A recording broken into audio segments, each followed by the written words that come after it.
we want to stop it. Just pretend like it is. Or pretend like it's happening where you care.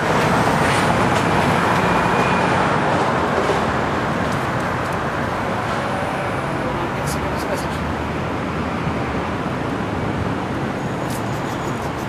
It's a beautiful cold day in Austin. I hope they can see my sign.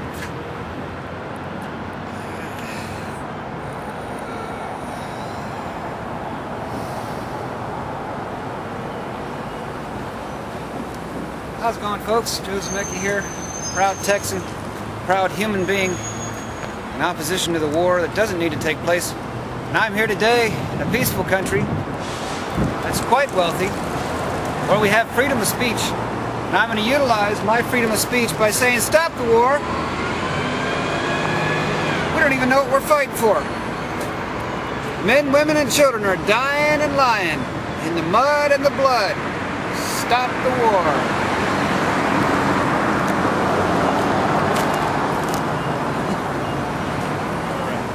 I'm here today as one American with a voice. I'd like to say something I feel is rather relevant, important to our age. So I've come down here to the Texas State Capitol building here in Austin, Texas. And I'm proud to speak out here. It's safe and easy. Just wish there was more traffic.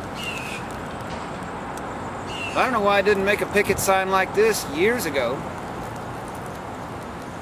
I know why. I was deeply involved in the atheist activism of the movement insofar as being a part of an organization. And the problem with that is that you have to stick to certain issues when you're speaking out. And this is considered divisive. And I think the war is a religious war, but not all atheists feel that way. So we're not all unified on this position. Anyway, it's a beautiful day. It's a little cool. Cold.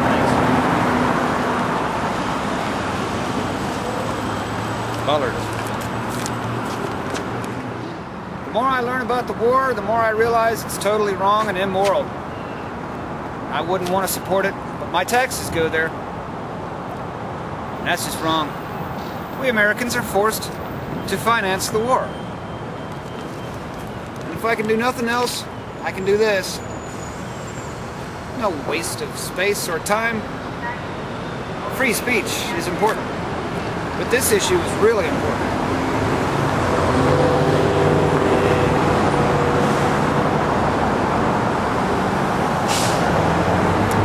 I hope they can see my sign.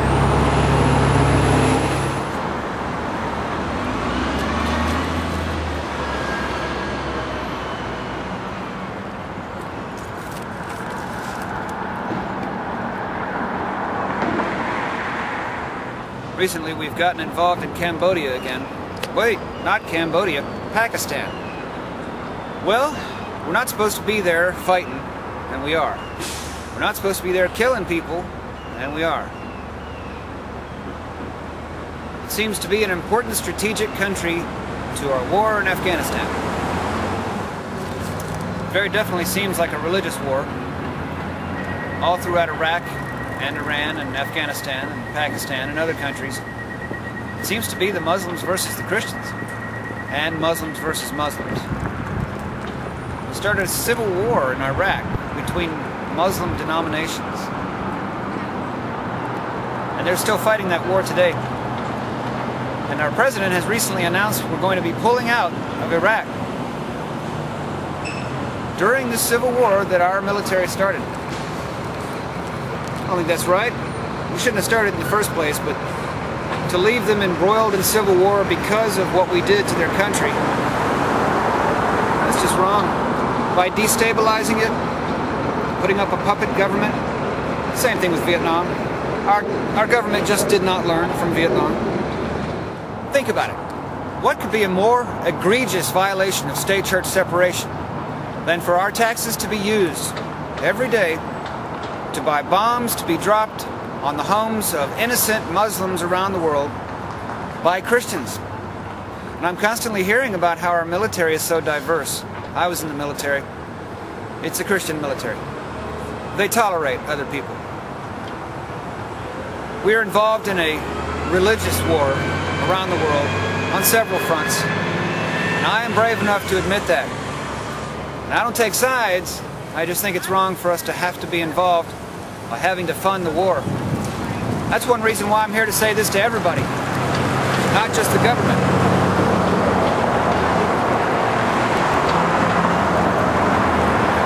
After all, our government is responding to what a lot of our citizens want. A lot of our citizens want this war. I've said it before and I'll say it again. As long as the war is unnecessary, like this one appears to be, it's important to take a little perspective and think about it twice. It's very easy to advocate for war and to want war when you're living in a peaceful area. You see, people in combat zones who have bombs and bullets flying over their head every day do not typically want more of that. That's because they have an intimate understanding of the harm of war and how there have got to be other ways to solve our problems. How sad is it that we have leadership that cannot think that far into the issue? We really only have the Conan the Barbarian attitude, but in real life. I'm a fan, but come on, not for real. So to all my fellow freethinkers out there, I would say, this really is a state-church issue.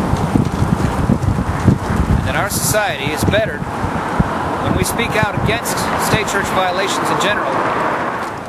But the state-church violations that result in the murder of thousands of innocent people in their homes around the world, I'm against that, and I'm going to say so. And I don't care what free thought group gets upset because it is a side issue to them. To me, this is not a side issue. This is one of the most important state-church violations. Waging a religious war without even asking the people on behalf of a religion.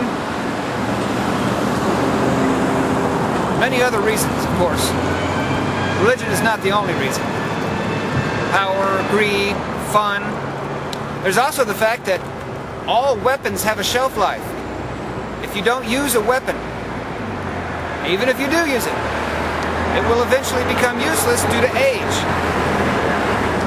You have to maintain some weapons, keep them clean. Especially nuclear weapons, which have a lot of moving parts. So there is a great impetus to use the weapons that you've paid for. I believe every country that has a government that is rapidly engaged in using those weapons for that reason and others, but no logical reasons, those are countries that need help, like ours. And one way we can help ourselves is by speaking out against the harm being done with our tax money. If you'd like to join me out here sometime, that'd be really nice. Otherwise, I'm brave enough, and this issue is important enough, that I'm here by myself, happily. This has been enjoyable. Thanks for watching.